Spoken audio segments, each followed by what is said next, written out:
I, by the Spirit of God, want to take us through that. And actually, when we get in the practical part, that we can do the things that Israel did so that we can start doing the 100th Psalm just as a constant lifestyle in our gathering together. All right? So here we go, 100th Psalm. Here's the background to this psalm. The psalm was sung by Israel in connection with worshiping in the temple, perhaps antiphonically, or that's by two groups of singers chanting alternate sections. You know, like I have you do sometimes. One will say one thing, and another will say something else, and vice versa. Go back and forth.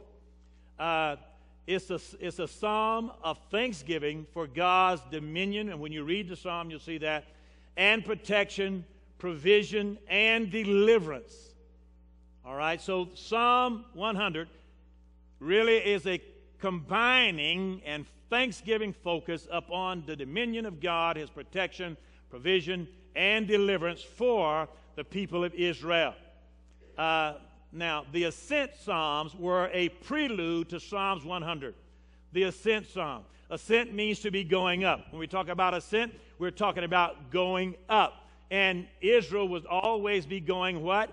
Up to Jerusalem. Whatever was going on, they would be going up. Wherever they were coming from, they would be considered going up to Jerusalem.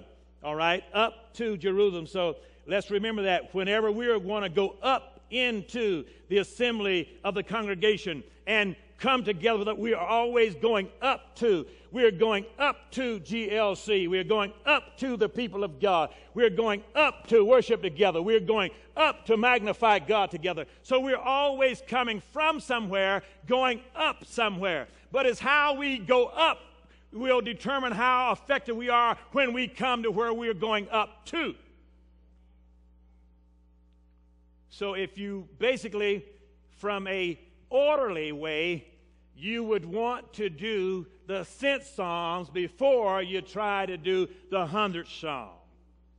So there was a lot of stuff that went on before all of this thanksgiving for God's dominion and God's deliverance and all of God's provisions and protection. There was a lot of other stuff that went on. The people were full of stuff in their minds and their hearts of God. So Psalms, the Ascent Psalms, actually are the Psalms 120 through Psalms 134. That's where our Ascent Psalms is. So Psalms 120 through 134, that the Hebrew people sang whenever they journeyed up to Jerusalem for the feast or festival. Any feast or festival, they would be singing or stating these particular psalms. I don't know whether you notice or not, in our neighborhood, there's a lot of Jewish people in our neighborhood. And, of course, you see them always on Sabbath. They're always walking to the local temple. And usually, I think, if I recall, I think usually when they would construct them, they would always, at least now here in America, would always construct them within a radius of so many miles. Because the idea was so that they could walk to the temple. You notice they walk. Now, some drive, but most of them, the Orthodox, still walk to the temple. And it's nothing to see. I pass them all the time. We're out like on a Saturday at a particular time of the day, or when there's special festivals like Rosh Hashanah that was just, before us, the beginning of their new year. Usually when you see them, they're walking in groups. Sometimes they're walking alone. But when you see them, a lot of times you will see them as they're walking. They see you, but a lot of times they have their God and they're reading it. They're actually reading it. They're actually doing what these Ascent Psalms. They're actually going over these particular Psalms and readings as they're on their way to the temple. So they're filling their minds up with stuff about God before they ever get with all the other people that are going to collectively gather together. So when they get together with the other folks, the other Jewish folks, the other Orthodox folks, they don't have their mind on about, well, so-and-so hit me in the eye last week. And so, no, by the time they get to the temple, they are full of at least 14 different readings.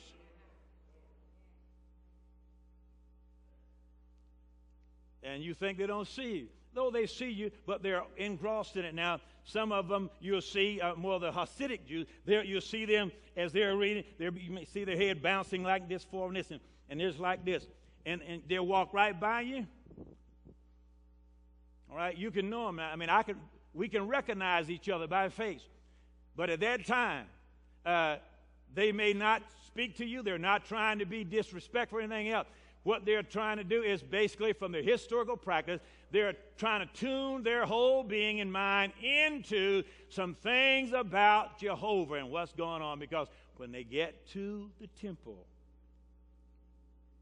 they're going to have this expression that they've been full of. Now, folks, see, a lot of times we have our minds full of everything and bring it in here with each other, and then we got to try to crawl over stuff in our minds in here. A lot of times we never had it. We don't have a prelude before we get here.